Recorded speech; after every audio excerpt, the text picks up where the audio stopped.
Alright mga amigos, Floyd Mayweather Jr. versus Manny Pacquiao rematch ikinakasa umano bilang another Netflix boxing event.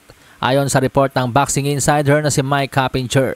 Matatandaan noong 2015, 5 taon ang hinintay ng mga boxing fans para sa sagupaang Mayweather-Pacquiao.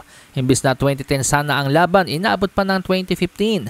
Pero sulit naman ang pagmamarinate nila ng kanilang laban dahil ito ay tinaguriang richest fight in boxing history.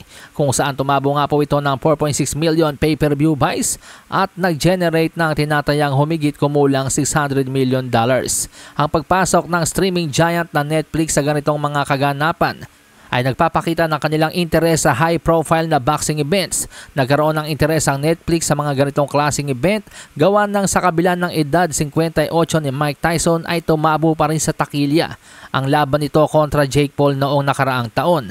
Pumatok din ang Amanda Serrano versus Katie Taylor 3. Canelo versus Crawford at sa darating na November 14 paparating naman ang isa pang bigating laban ni Gervonta Tank Davis at Jake Paul sa Netflix. Kaya naman ang rematch ni Mayweather at Pacquiao makalipas sa mahigit 10 taon ay pinag-iisipan pang ikasamuli, lalo na sa edad 46 ni Pacquiao ay muntik-muntikan pa itong mag-world champion sa kanyang naging laban kay Mario Barrios nitong Hulyo. Mukhang mas papatok kasi ito kaysa sa naunang balitang bakbakang Mayweather versus Tyson.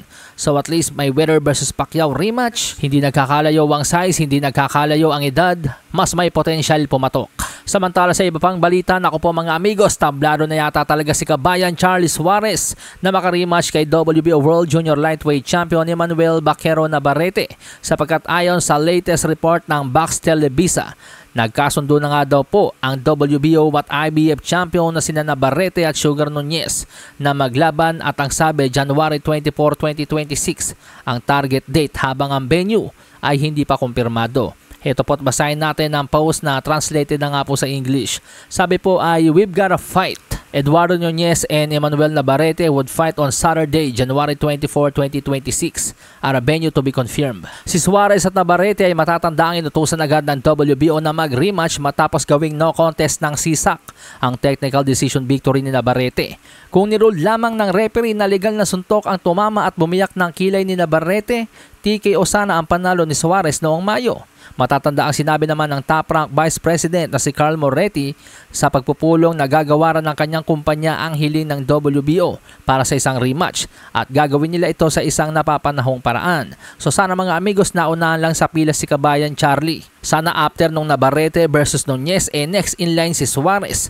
Parang mas okay pa nga yun dahil 2 belts na ang taya pag nagkataon.